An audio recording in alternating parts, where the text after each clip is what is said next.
ओम नमः सरस्वत्यै नमः। आज हम सुनेंगे वसंत पंचमी की पावन और दिव्य कथा।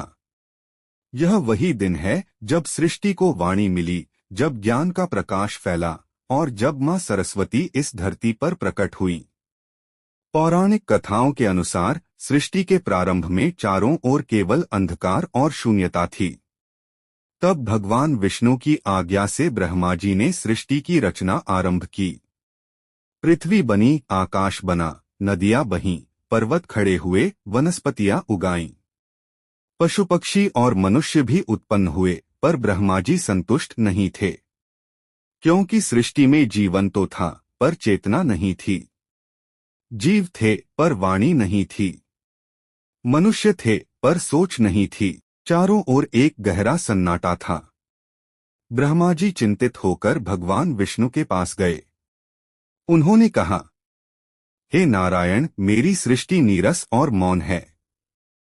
इसमें प्राण तो हैं, पर ज्ञान नहीं। तब भगवान विष्णु ने ब्रह्मा जी को आदेश दिया, हे ब्रह्मा, तुम अपने कमंडल का पवित्र जल पृथ्वी पर छिड़को। ब्रह्मा जी ने जैसे ही अपने कमंडल से जल पृथ्वी पर छिड़का, पूरी धरती में कंपन होने लगा। आकाश में दिव्य प्रकाश फैल गया। उसी क्षण एक अद्भुत और तेजस्वी देवी प्रकट हुई। देवी श्वेत वस्त्र धारण किए थीं, उनका मुख शांत और करुणामय था। उनके 4 हाथ थे। एक हाथ में वीणा थी, दूसरे हाथ में वर देने की मुद्रा, तीसरे हाथ में विद्या की पुस्तक, चौथे हाथ में जप की माला। देवी के प्रकट होते ही पूरा ब्रह्मांड प्रकाश से भर गया। जब देवी ने वीणा के तार छेड़े तो मधुर संगीत पूरे संसार में गूंज उठा।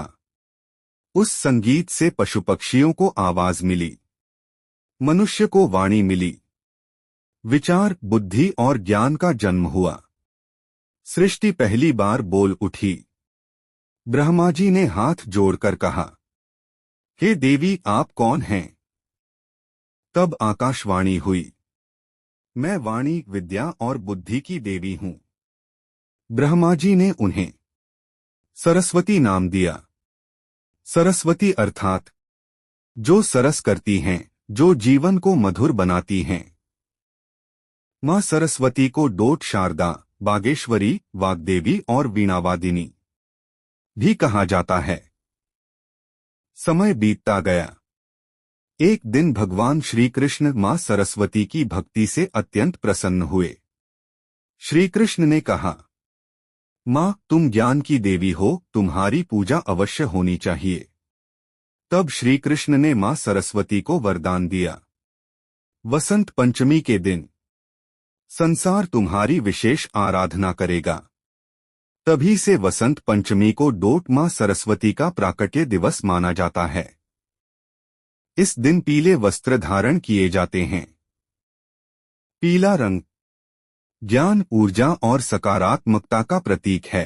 विद्यार्थी अपनी किताबों की पूजा करते हैं, कलाकार अपने वाद्य यंत्रों की, और भक्त अपने मन को मां सरस्वती को समर्पित करते हैं। ऐसा माना जाता है कि इस दिन सच्चे मन से मां को याद करने से बुद्धि तेज होती है, जीवन में सही मार्ग मिलता है और अज्ञान का अंधकार दूर होता है। यही है वसंत पंचमी की पावन और दिव्य कथा। आइए हम सब मिलकर प्रार्थना करें। हे मां सरस्वती, हमारे जीवन को ज्ञान से भर दो, हमारी वाणी को मधुर बना दो और हमें सत्य के मार्ग पर चलने की शक्ति दो। जय मां सरस्वती। ओम नमः सरस्वत्यै नमः।